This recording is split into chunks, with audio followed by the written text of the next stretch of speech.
বলা হয় যে ভালোবাসার সবচেয়ে সুন্দর নিদর্শন তাজমহল। মার্বেল খোদাই করা এক বিস্ময় রাপ্তি, প্রেম এবং বিচ্ছেদের গল্প আর অমর স্মৃতির গল্প বলে। কিন্তু বন্ধুরা, কি শতাব্দীর পর শতাব্দী ধরে আমাদের এই একই গল্প বলা হচ্ছে, নাকি এর পিছনে কিছু লুকিয়ে আছে এমন এক ইতিহাসের স্তরের গোপন রহস্যগুলো, নাকি এটি কোথাও সমাহিত করা হয়েছে? বলা হয় যে এই প্রাসাদের নিচে 22টি কক্ষ রয়েছে, যেখানে কেউ জানে না কি লুকিয়ে আছে।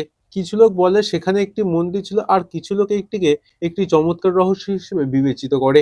এটা মানুষের নিয়ন্ত্রণ বাইরে, প্রতিটি পাথর, প্রতিটি দেওয়াল যেন কিছু বলতে চায়। সত্যি তাজমহল কি শুধু একটি সমাধি, নাকি এর পিছনে কিছু লুকিয়ে আছে এমন এক অকথ্য গল্প যেটা ইতিহাসের দিক পরিবর্তন করতে পারে? তাই বন্ধুরা, আজ আমরা এক্সপ্লেন করব দ্য তাজ স্টোরি। তাজমহলের রহস্যের দরজা এটি শতাব্দী ধরে বন্ধ রয়েছে, যেখানে প্রতিটি ছায় একটি প্রশ্ন হিসেবে বেরিয়ে আসে এবং প্রতিটি উত্তরই একটি নতুন রহস্যের উন্মোচন করে। তাহলে চলো ভিডিওটি আর বেশি না কথা বলে শুরু করি।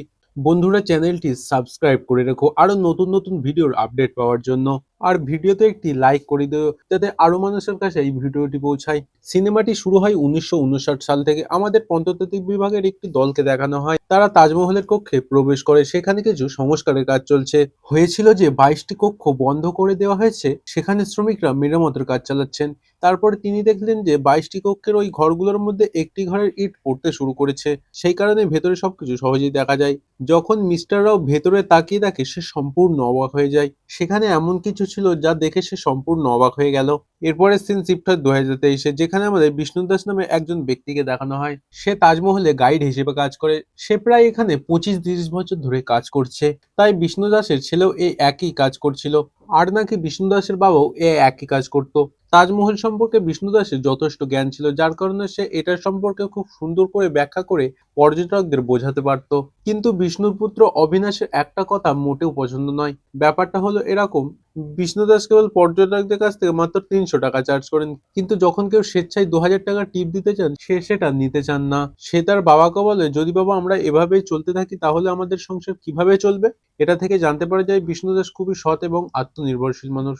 এরপরে দেখি গাইড প্রেসিডেন্টের নির্বাচন হতে যাচ্ছিল, এবং এবারের নির্বাচনে বিষ্ণু দাসও লড়তে চায়। তাই তিনি তার ছেলের সাথে মনোনয়নপত্র জমা দেওয়ার জন্য পৌঁছে গিয়েছিল অফিসে।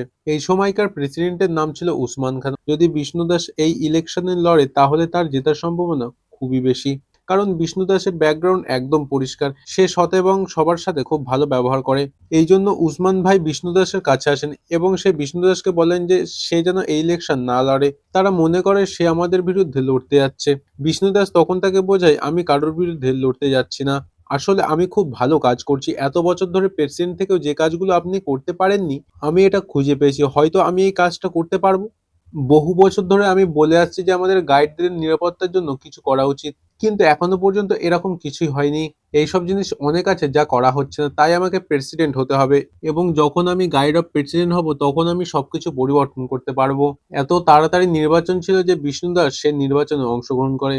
বিষ্ণু দাস আশা করছিল যে তিনি এই নির্বাচন সহজেই জিতবে। তারপরে বিষ্ণু দাস ইন্টারভিউ দেন, যেখানে মহিমা নামের একজন মেয়ে একটি তথ্যচিত্র বানাচ্ছে। আর এগুলো হলো তাজমহল সম্পর্কে সে কিছু অজানা তথ্য জানতে চায়। এই জন্যই সেখানে বিষ্ণু দাসের ইন্টারভিউ নেওয়ার পর সবকিছু তথ্য পেতে চায়। সে বিষ্ণু দাসের সাথে পুরনো জিনিস নিয়ে কথা বলে, এবং তিনি বলেন যে 1980 সালের দিকে কিছু লোক এখানে কার্বন ডেটিং এর দাবি করেছিল, এবং সেগুলি হলো এই 22টি কক্ষ খোলার চেষ্টাও করেছিল তারা। এই দাবি 1980 সালের আগেও হয়েছিল এবং 1980 সালের পরেও হয়েছিল, যেখানে মহেন্দ্র দাস নামের একজন ব্যক্তি ওই 22টি ঘর খোলার চেষ্টা করেছিল। আমরা জানতে চাই ওই 22টি ঘরগুলোতে কি রকম আছে, কিন্তু এখানে বিষ্ণু দাস বলেন যে ওখানে তো কাউকে যেতে দেওয়া হয় না।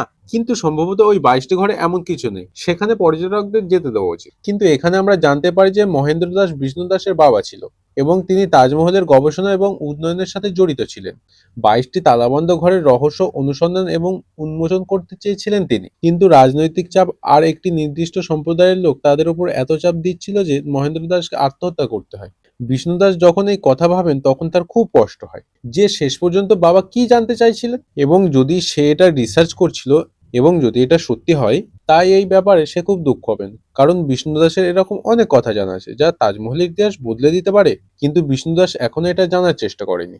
এরপর আমরা দেখি বিষ্ণু দাস আর বিষ্ণু দাসের সব বন্ধুরা একসাথে বসে ড্রিঙ্ক করছিল। এখানে বিষ্ণু দাস তার বন্ধুদের বলে, যদি জানা যায় তাজমহল আগে কোনো প্রাসাদ ছিল না, বরং একটি মন্দির ছিল, এরপরে একটি তাজমহল করা হয়েছিল। তাই আমাদের পূর্বপুরুষরা যে প্রশ্নগুলি উত্থাপন করেছিলেন সেগুলি সম্পর্কেও চিন্তা করুন।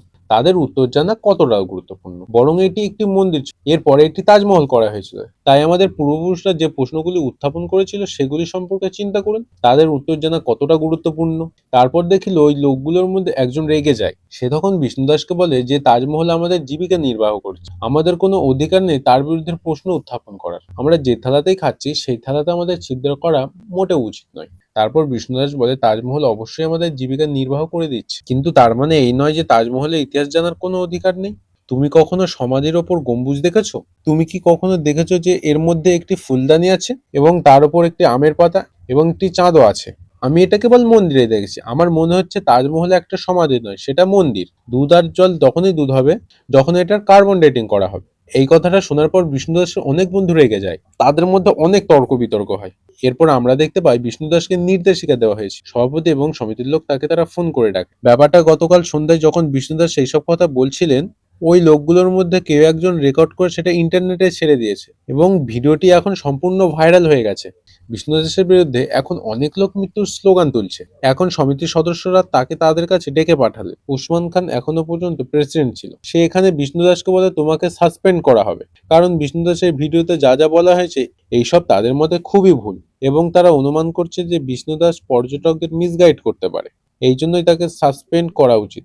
মানুষদের ভিতরে অনেক রাগ ছিল, যার কারণে মুসলিম জনগণ এখানে বিষ্ণুদাসের মুখে কালো কালি লাগিয়ে দেয়। আর এখন বিষ্ণুদাসের এই নির্বাচনে প্রতিদ্বন্দ্বিতা করার কোনো প্রশ্নই ওঠে না। বিষ্ণুদাসের ছেলেকেও সাসপেন্ড করা হয়েছিল, তবে সরাসরি নয়। তাকে বলা হয়েছিল যে তুমি এখন তোমার বাড়িতে কিছুদিন থাকো, যদি তুমি এখানে থাকো তোমারও কিছু হয়ে যেতে পারে। তাই তাকে বাড়িতে থাকার নির্দেশিকা দেওয়া হয়। সাসপেন্ড হওয়ার পর বিষ্ণুদাসও কিছু বিষয় ভাবলেন। তার বাবা মহেন্দ্র দাস রিসার্চ করছিল এই 22টি ঘরের রহস্য, যা তিনি জানতে চাইছিলেন। এখন এই সমস্ত জিনিস যা বিষ্ণুদাসও জানতে চান, তাই সে এখন একটি পিআইএল ফাইল করতে চায়, তার মানে জনস্বার্থ মামলা। কারণ বিষ্ণুদাসের এখন হারানোর কিছু নেই, এখনো কিছু অর্জন করার আছে। তাই এখন বিষ্ণুদাস শশীকান্ত নামের একজন আইনজীবীর কাছে যায়। তাকে তাজমহলের উপর মামলা করতেই হবে, তাকে এইসব কথা বলে। তিনি বললেন যে তিনি একটি জনস্বার্থ মামলা দায়ের করতে চান এবং শশীকান্ত বলেন যে এটি এত সহজ না। তোমার আগে অনেকেই তাজমহলের বিরুদ্ধে কেস করার পরিকল্পনা শুরু করে, এমনকি জনস্বার্থ মামলাও দায়ের করেছিল। প্রতিবারই আদালত তাদের রিজেক্ট করে দিয়েছে, কারণ সলিড এভিডেন্স থাকা আবশ্যক। কিন্তু বিষ্ণুদাসের কাছে এমন কিছু মানুষ আছে যাদের কাছ থেকে তিনি দৃঢ় প্রমাণ আনতে পারবে। তিনি এখানে মহেন্দ্রাস মানে তার বাবার বন্ধুর ছেলের কাছে যায় এবং সেখান থেকে কিছু সলিড এভিডেন্স নিয়ে আসে। সে প্রমাণ সংগ্রহ করে এবং এখন সে পিআইএল ফাইল দায়েরের জন্য প্রস্তুত ছিল। কিন্তু তারপর কিছু সমস্যা দেখা দেয়। ব্যাপারটা হলো যে বিষ্ণুদাসের আইনজীবী শশীকান্তের কুকুরটিকে গতরাতে কিছু লোক অপহরণ করে গুলি করে দিয়েছে এবং তার বাড়ির সামনে একটি চিঠি রেখে গেছে। সেই চিঠিতে লেখা ছিল এই মামলাটি না চাললে যে হালটা তার কুকুরটার হয়েছে তার ক্ষেত্রেও সেই একই পরিস্থিতি ঘটতে চলেছে। এটা দেখে শশীকান্ত খুব ভয় পেয়ে গেছে এবং সে বিষ্ণুদাসের কাছে এসে বলে তিনি এই মামলা লড়তে পারবেন না। তিনি তখন বিষ্ণুদাসকে বলেন তোমার যদি পিআইএল খুব স্ট্রং হয় তাহলে এই মামলা তুমি নিজেও লড়তে পারো। সেই কারণে বিষ্ণুদাস সিদ্ধান্ত নিলেন যে তিনি এই মামলাটি নিজেই লড়বেন। বিষ্ণুদাস যখন কোর্টে পৌঁছালেন তার বিরুদ্ধে মৃত্যুদণ্ডের স্লোগান চলছিল। অন্যদিকে দেখি বিষ্ণুদাসকে এবং তার অপোজিটে রাশিদ খান নামে এক আইনজীবী ছিল। সে খুব আত্মবিশ্বাসী, কারণ সে জানে এই পিআইএল ফাইল প্রতিবারের মতো এবারও অ্যাকসেপ্ট করা হবে না। কিন্তু সম্ভবত বিষ্ণুদাসের কাছে এরকম কিছু জিনিস আছে যার সাহায্যে তিনি পিআইএল ফাইল অ্যাকসেপ্ট করাতে পারে। তার প্রথম প্রশ্ন হলো আর্কিওলজিস্টের কাছে এমন কি প্রমাণ আছে যে তাজমহল শাহজাহানই বানিয়েছে।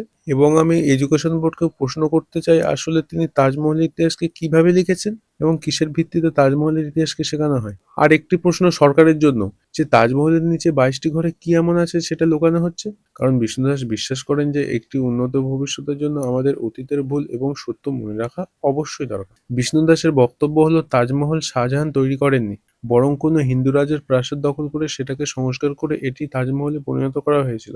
কিন্তু এখন আদালত ফ্যাক্ট জানতে চায়। তাজমহলের বাইরের করিডোরে এমন কিছু ঘর রয়েছে সেগুলিতে রান্নাঘর আছে, অতিথি কক্ষ আছে এবং একটা গোয়ালঘরও আছে। তাহলে এইসবের একটি সমাধিতে কি কাজ? এখানে গরু ছিল, শাহজাহান কি সেই গরুর দুধ খেত?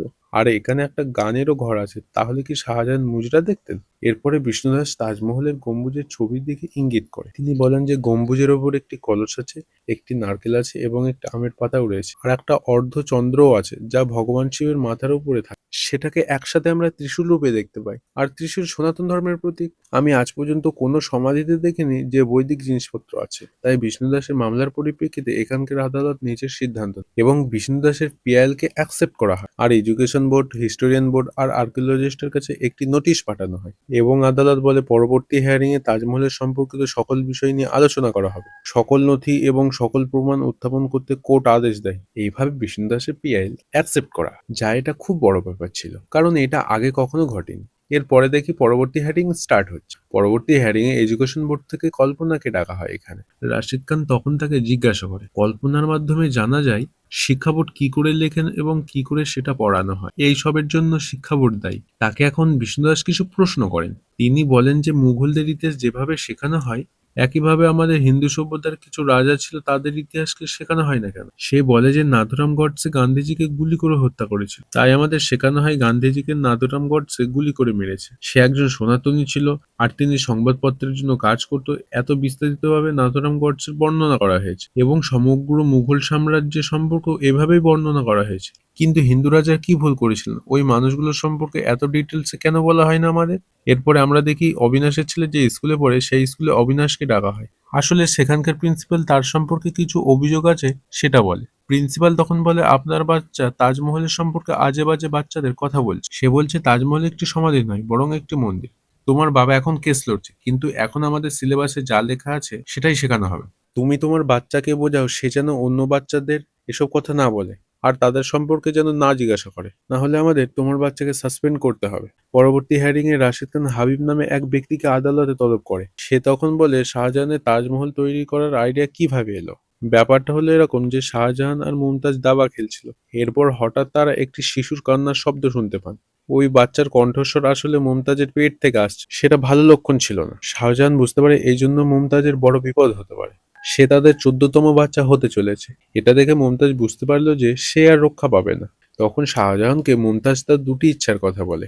তার প্রথম ইচ্ছে ছিল তার স্মৃতিতে একটি খুব সুন্দর সমাধি করা, আর দ্বিতীয় ইচ্ছে ছিল যে তার মৃত্যুর পর শাহজাহান যেন আর দ্বিতীয় বিয়ে না করে। তারপর শাহজাহান আর আর্কিটেক্টরা মিলে এই মডেলটি ডিজাইন করেন আর তারপর তাকে তৈরি করা শুরু করেছে। কিন্তু বিষ্ণুদাসের কাছে এমন কিছু ফ্যাক্ট ছিল। সে তখন বলে তাজমহল যে জায়গাতে নির্মাণ করা হয়েছে সেই জমিটি আসলে মান সিং এর ছিল। সেখানে একটি সুন্দর মহলও ছিল। শাহজাহান এই জমিটি মান সিং এর কাছ থেকে নেননি, বরং এই জমিটি মান সিং এর নাতি জয় সিং এর কাছ থেকে নেয়। আর এটা সবাই জানে যে জায়গাতে জয় সিং এর জমি ছিল সেই জায়গায় তাজমহলের নির্মাণ করা হয়েছে। এখন আমরা জানি না যে জয় সিং এর প্রাসাদ সংস্কার করে তাজমহল নির্মাণ করা হয় নাকি তাজমহলকে শাহজাহান ফাউন্ডিং এর দ্বারা নির্মাণ করেছিল। তখন রাশিদ খান বলেন তাজমহলকে শাহজাহান ফাউন্ডিং এর দ্বারা তৈরি করেছে। তার কাছে সেই তথ্য আছে। ব্যাপারটা হলো যে একজন ফরাসি ভ্রমণকারী জিভি টাবেরনে তার বইটা স্পষ্টভাবে লিখেছেন। এই বইটির নাম ট্রাভেলস অফ ইন্ডিয়া। তখন তাজমহলের নির্মাণ কাজ শুরু হয়ে গিয়েছিল। সেই তাজমহলকে তিনি তৈরি হতে এবং সেটা কমপ্লিট হতেও দেখেছেন। তখন দেখি এখানে বিষ্ণুদাসের কাছে কিছু তথ্য ছিল। সে তখন বলে ট্রাভেরনিয়ার প্রথম ইন্ডিয়াতে এসেছিল 1640 সালে, কিন্তু এই তাজমহলের নির্মাণ কাজ শুরু হয় 1632 সাল থেকে। ট্রাভেরনিয়ার তার বইতে এটাও লিখেছেন যে তিনি তাজমহলকে প্রথম থেকে তৈরি হতে দেখেছেন আর সেটা কমপ্লিট হতে দেখেছেন, কিন্তু এটা সম্পূর্ণ মিথ্যা কথা। কারণ ট্রাভেরনিয়ার দ্বিতীয়বার ইন্ডিয়াতে এসেছিল 1665 সালে, কিন্তু তাজমহলের কাজ শেষ হয়ে গিয়েছিল 1654 সালে। রাশিদ খানের কাছে এমন কিছু প্রমাণ আছে। তিনি তখন বলেন আসলে 1651 সাল থেকে 1654 সাল পর্যন্ত ট্রাভেরনিয়ার ইন্ডিয়াতেই ছিল, আর সেই জন্য তখন উনি এই কাজ শেষ হতে দেখেন। কিন্তু বিষ্ণুদাস পুরো প্রস্তুতি নিয়ে এসেছিল। তিনি তখন আদালতকে বলেন এটা একেবারেই সত্য। তার কাছে সম্পূর্ণ লিস্ট আছে ট্রাভেরনিয়ার 1651 সাল থেকে 1654 সালের মধ্যে কোথায় কোথায় গিয়েছিল। সেখানে আগ্রার নাম কোথাও উল্লেখ নেই। তাহলে ট্রাভেরনিয়ার তাজমহলের শেষ কাজ কি করে দেখলো? শাহজাহান কি তখন ট্রাভেরনিয়ার কাছে ভিডিও কল করেছিল নাকি তার কাছে রিলস পাঠিয়েছিল? বিষ্ণুদাসের জন্য এই কেসটা যতই স্ট্রং হচ্ছিল তার ফ্যামিলির উপর ততই প্রবলেম বাড়ছিল। দেখি যে তখন তার মেয়েকে খুব খারাপভাবে ডিস্টার্ব করা হয় আর তার ছেলেকে খুব মারধর করা হয়। এই লোকগুলো তার ফ্যামিলিকে খুব ডিস্টার্ব করছে। তারপরও বিষ্ণুদাস তিনি হাল ছাড়লেন না। পরবর্তী হ্যারিং এ আমরা আর্কিওলজিস্টকে দেখি। সে রাশিদ খানকে বলে তাজমহলের নির্মাণ কিভাবে করা হয়। সে তখন বলে এটি একটি অষ্টভুজাকার পরিকল্পনার উপর ভিত্তি করে করা হয়, আর এই অষ্টভুজাকার পরিকল্পনা সেটি তাজমহল থেকে স্টার্ট হয়। এর আগে কখনো এটা ব্যবহার করা হয়নি। তখন বিষ্ণু দাস বলে এটির ব্যবহার এর অনেক আগে হয়েছিল, কেননা এরকম অনেক হিন্দু মন্দির আছে, সেখানে আজও দেখা যায় এই অষ্টভুজাকার পরিকল্পনার পদ্ধতিতে তৈরি করা মন্দির, যেটা 1100 সালের আশেপাশের দিকে নির্মিত হয়। অর্থাৎ তাজমহল তৈরির 400 বছর থেকে 500 বছর আগে। রাশেদ খান আরও কিছু তখন প্রমাণ পেশ করে। এটি এমন তথ্য ছিল এই কেসটাকে আরও স্ট্রং করবে। শাহজাহানের দেওয়া ফরমানের লিস্ট এখানে নিয়ে আসে। সে সেটা বিকানের আর্কাইভ থেকে এনেছে। সেখানে ফরমানের পুরো লিস্ট ছিল। প্রথম ফরমান 1632 সালের 21শে জানুয়ারি সে পাঠিয়েছিল, যেখানে তিনি লিখেছিলেন আমাদের অনেক শ্রমিকরা মার্বেল আনছে, তাই আমাদের ডিস্টার্ব যেন না করা হয়, মানে তার পথ যেন না আটকানো হয়। একইভাবে তিনি 1654 সালে ফরমান পাঠিয়েছিলেন এবং 1637 সালেও পাঠিয়েছিলেন। এটা থেকে স্পষ্ট হয় যে 1932 সালে তাজমহলের নির্মাণ কাজ শুরু হয়। আর এইসব ফরমান জয় সিং এর জন্য লেখা হয়েছিল। তার কোনো আপত্তি ছিল না তখন। এখন বিষ্ণু দাসের আপাতত কিছু বলার নেই। এই জন্য তার এই ফরমান জানতে গেলে স্টাডি করতে হবে। এই জন্য সে কিছুটা সময় চাই আদালতের কাছ থেকে। তারপরে দেখি রাত্রে অ্যাডভোকেট শশীকান্ত বিষ্ণু দাসকে একজন লোকের কাছে নিয়ে যায় এবং দেখা যায় এই বৃদ্ধ লোকটি 1959 সালে তাজমহলের চেম্বারে গিয়েছিল। আর সে সেই সব জিনিস দেখেছিল যেটা আমাদের ফিল্মের শুরুতে দেখানো হয়। তার নাম মিস্টার রাও। তখন মিস্টার রাও বলেন যে তিনি কোর্টে অবশ্যই যাবেন এবং সে সেখানে যা কিছু দেখেছেন সব সে কোর্টকে বলবেন। কিন্তু যখন উসমান ভাইয়ের লোকেরা এই কথা জানতে পারলো, তখন তারা তাকে হুমকি দিল। তারপরে দেখি মিস্টার রাও আদালতে আসা থেকে পিছু হাঁটে। তখন বিষ্ণুদাস কোনো কিছু মনে করে না, কেননা সেই ফরমানের জন্য সে ভালো স্টাডি করে নেয়। সে আদালতে বলে আমি এই ফরমান ভালো করে পড়েছি। যে 3টি ফরমান রাশেদ খান আমাদের বলেছে সেই আদেশটি অবশ্যই জয় সিং এর জন্য ছিল। কিন্তু ফরমানে কোথাও লেখা নেই যে এইসব জিনিস সেটা তাজমহলের জন্য আনা হয়। সেখানে মার্বেল ছিল, আরো অনেক সামগ্রী ছিল এবং অনেক শ্রমিকদেরও ডাকা হয়। সেই সময়ে অনেক সমাধি তৈরি হচ্ছিল। আগ্রাতে তার অনেক সমাধি ছিল। আর সেই সব রেনোভেট করার জন্য অনেক মার্বেল আনা হয় এবং অনেক শ্রমিকদের সেখানে ডাকা হয়। কেননা ফরমানে কোথাও লেখা ছিল না যে তাজমহলকে তৈরি করার জন্য এই সমস্ত জিনিসের প্রয়োজন হচ্ছে। তারপর রাশিদ খান বলেন যে শাহজাহানের রাজত্বকালকে স্বর্ণযুগ বলা হয়। তিনি ধর্মনিরপেক্ষ ব্যক্তি এবং তিনি সবার কথা ভাবতেন। মুঘল সাম্রাজ্যের সবচেয়ে ধনী এবং সবচেয়ে শক্তিশালী রাজা ছিলেন তিনি। তখন বিষ্ণুদাস বলেন যে আমরা অনেক বইতে পড়েছি যেখানে স্পষ্টভাবে লেখা আছে যে গোল্ডেন অফ এরা ছিল না, বরং শাহজাহানের রাজত্বকালে রোগ, মহামারী, এমনকি দুর্ভিক্ষও দেখা দিয়েছিল। তাছাড়া কোনো কোনো বইয়ে লেখা আছে যে তাজমহল বানানোর জন্য সেই সময় চাঁদাও তোলা হয়। তারপর বিষ্ণুদাস বলে 1981 সালে পিটার উইলিয়ামস তাজমহলের একটি কাঠের দরজার কার্বন ডেটিং করেছিল। ওই দরজাটা আসলে যমুনা নদীর তীরে অবস্থিত ছিল। যখন কাঠটিকে কার্বন ডেটিং করা হলো, জানা যায় কাঠটি আসলে তাজমহল নির্মাণ হওয়ার 300 বছর আগেকার পুরনো কাঠ। কিন্তু পিটার উইলিয়ামস পারমিশন ছাড়া এটি করেছিল, সেই জন্য এটি রেকর্ড করা হয়নি। এই জন্য এটা তথ্যের অন্তর্ভুক্ত নয়। যদি তার কাছে কোনো প্রমাণ থাকে তাহলে জানা যাবে। পিটার উইলিয়ামস তো কারোর সামনে থেকে কাঠের টুকরোটা নিয়েছিল। কোর্ট তখন বলল যদি এটা প্রমাণ দিতে পারো তবে এটা আমরা মানতে পারি। বিষ্ণুদাসের কাছে এখনো প্রমাণ আছে, কেননা মহিমা তাকে হেল্প করে। আসলে পিটার উইলিয়ামসের স্ত্রী স্যান্ড্রা এখনো বেঁচে আছে, আর পিটার উইলিয়ামসের সাথে স্যান্ড্রাও তাজমহলে গিয়েছিল এবং তার সামনে একটি কাঠের টুকরো নেওয়া হয়। স্যান্ড্রাকে জানানো হলে স্যান্ড্রা তখন বলে আমি তো এখন ইন্ডিয়াতে আসতে পারছি না। সে তখন বলে আরেকজন লোক এখনো ইন্ডিয়াতে আছে, সেও আমাদের সাথে গিয়েছিল, তার নাম যোগেশ ভাট, সে দেরাদুনে থাকে। বিষ্ণু দাস তখন দেরাদুনে যান এবং যোগেশ ভাটের সাথে দেখা করেন আর তাকে তাৎক্ষণিকভাবে আনতে থাকে। কিন্তু মাঝ রাস্তাতে অনেক লোক আসে, তারা উসমান খানের লোক ছিল। তারা যোগেশ ভাটকে তাদের হেফাজতে নিয়ে নেয়। বিষ্ণু দাসের কাছে কেবল যোগেশই ছিল, সে সবচেয়ে বড় আই উইটনেস ছিল, কিন্তু তাকেও কিডন্যাপ করা হয়। এতেও বিষ্ণু দাসের কিছু আসে যায় না, কেননা যখন কোর্টে হিয়ারিং হয় সেখানে বিষ্ণু দাস সবকিছু প্রকাশ করে দেয়। তারা জানতো যে যোগেশ ভাটকে কিডন্যাপ করা হতে পারে, তাই সে সেট আপ তৈরি করেছিল। যেই যোগেশ ভাটের সাথে সে দেখা করে আর তার সাথে যাকে নিয়ে আসছিল সে একজন পুলিশ। যোগেশকে তো আমরা নিরাপদে আমাদের সাথে নিয়ে এসেছি, যা কেউ জানতো না। বিচারক তখন বলে এইসবের পিছনে রাশেদ খান যদি তোমার হাত থাকে তাহলে তোমার বিরুদ্ধে একটা স্ট্রিক্ট অ্যাকশন নেওয়া হবে। যোগেশ ভাট কাঠগোড়াতে আসেন এবং সে পুরো আদালতকে বলেন যে 1980 সালে আমরা তাজমহলের চেম্বারে গিয়েছিলাম, সেখানে 22টি কক্ষ সম্পূর্ণ বন্ধ করে দেওয়া হয়েছিল, আর আমাদের সাথে পিটার উইলিয়ামসের স্ত্রী স্যান্ড্রাও ছিল, আর সেখানে মহেন্দ্র দাসও উপস্থিত ছিল এবং মিস্টার রাও উপস্থিত ছিল। তারপর উইলিয়াম একটি ইচ্ছা প্রকাশ করলেন, তিনি বলেন সে তাজমহলের কার্বন ডেটিং করবেন। সে যমুনা নদীর ধারে দাঁড়িয়েছিল। তারপর সে তাজমহলের ধারের গেট থেকে একটা কাঠের টুকরো নেয়, যেটা যোগেশ ভাট নিজে উইলিয়ামসকে দেয়। তখন পিটার উইলিয়ামস এটার কার্বন ডেটিং করলো। তখন দেখা গেল সেই কাঠের টুকরোটা, মানে সেই দরজার টুকরোটা, সেটা আনুমানিক 1359 খ্রিস্টাব্দের। আর 1959 সালে মিস্টার রাও ওই চেম্বারে, মানে ওই 22টি কক্ষের মধ্যে একটি কক্ষের ভেতরে অষ্টবসু মূর্তি দেখেন। সে যখন আর্কিওলজিস্টকে খবর দেয় তখন আর্কিওলজিস্টের সদস্যরা তাকে বলে দরজাগুলো যেভাবে ইট দিয়ে বন্ধ করে রাখা হয়েছে সেভাবে তুমি তোমার মুখ বন্ধ রাখো। এবং 1980 সালের পরে কার্বন ডেটিং এর পর জানা যায় যে দরজাগুলি তাজমহলের চেয়ে 300 বছর পুরনো। সরকার তখন এই সমস্ত দরজা সরিয়ে দেয়। রাশিদ খান তখন যোগেশ ভাটকে বলে, আমরা আপনার কথা কি করে বিশ্বাস করব? যোগেশ ভাট বলেন যে স্যান্ড্রা উইলিয়ামসও, যে কিনা পিটার উইলিয়ামসের স্ত্রী, সেও আমাদের সাথে ছিল, সে এখনো বেঁচে আছেন, তাকে আপনি জিজ্ঞাসা করতে পারেন। এরপর রাশিদ খান তার ফাইনাল স্টেটমেন্ট দেয়, আর সে বলে যদি তাজমহল হিন্দু ধর্মের মন্দিরে বদলে দেওয়া যায়, যদি এখানে এটা প্রমাণ হয় যে সেটা মন্দির, তাহলে সরকারের কোটি কোটি টাকা লস হবে, অনেক মানুষ বেকার হয়ে যাবে, যাতে তাদের সংসার চলে তারা পুরোপুরি রাস্তায় চলে আসবে। তাজমহলের যে চিত্রটি আছে, তাজমহলকে ভালোবাসার প্রতীক বলা হয়। যদি এই ভাবমূর্তি নষ্ট হয় তাহলে দেশেরও অনেক ক্ষতি হবে, এটা ধর্মবিরোধী কাজ হবে। এরপর বিষ্ণু দাস সে তার লাস্ট স্টেটমেন্ট দেয়, তাজমহল একটি সপ্তম আশ্চর্য জিনিস, এবং যদি এর সত্যিটা বেরিয়ে আসে তো সেটার ওপর কোনো প্রভাব পড়বে না, এর সৌন্দর্যে কোনো পার্থক্য নেই, তখন এটা অনেক স্পষ্ট দেখাবে। কিন্তু সত্য থেকে মুখ ফিরিয়ে নিয়ে ব্যবসা করাটাই কি আমাদের মানসিকতা? বিষ্ণু দাস বলে, বহু বছর আগে বখতিয়ার খলজি নামে এক নিষ্ঠুর ব্যক্তি ভারতে আসেন। সে নালন্দা বিশ্ববিদ্যালয়কে আগুন ধরিয়ে দেয়, যার মধ্যে প্রায় 90 লাখ বই ছিল, সেগুলো সব পুড়ে ছাই হয়ে গিয়েছিল। অনেক শিক্ষকদেরও মেরে দেওয়া হয়। আমাদের সমস্ত ইতিহাস যা নালন্দা বিশ্ববিদ্যালয়ে ছিল তা সব পুড়ে ছাই হয়ে যায়। এরপরে ইস্ট ইন্ডিয়া কোম্পানি আসে, তারাও আমাদের সাথে বিশৃঙ্খলা করে, যা তাদের মনে আসছিল তারা আজেবাজে কথা লিখে দেয়। এবং যখন স্বাধীনতা পেলাম তখন আবার নতুন শত্রুর আবির্ভাব হয়েছে। এই বামপন্থীরা ইতিহাসকে বিকৃত করেছে আর নতুন ইতিহাসের রচনা করলেন। তাই আমাদের ইস্ট ইন্ডিয়া কোম্পানির নৃশংসতার সম্পর্কেও পড়ানো হয়, কিন্তু কখনোই মুঘলদের অত্যাচারের কথা এটা তো পড়ানো হয় না। না হলে সবাই জানতো যে আমাদের দেশে অসংখ্য মন্দির ধ্বংস করা হয়েছে। কাশী বিশ্বনাথ থেকে শুরু করে গুজরাটের সোমনাথ মন্দির সর্বত্র জায়গায় আক্রমণ চালানো হয়েছিল, কিন্তু তার কোনো উল্লেখ নেই। ব্রিটিশরা 200 বছর ধরে আমাদের উপর শাসন করছে, কিন্তু কখনো তারা কোনো মন্দিরকে ভেঙে চার্চ বানায়নি। এবং শাহজাহান, তাকে ধর্মনিরপেক্ষ মানুষ বলা হয়, কিন্তু শাহজাহান দেশের অসংখ্য মন্দির ভেঙে ফেলেছেন। শুধু তিনি বেনারসে 76টি মন্দির ভেঙে ফেলেছেন। এর থেকে অনুমান করা যায় যে শাহজাহান কতটা ধর্মনিরপেক্ষ মানুষ ছিলেন, যে কিনা মহাভারত আর রামায়ণ সম্পর্কেও প্রশ্ন তুলেছিলেন, এবং সে বলেছিলেন এটা নিছকই একটি কাল্পনিক গল্প।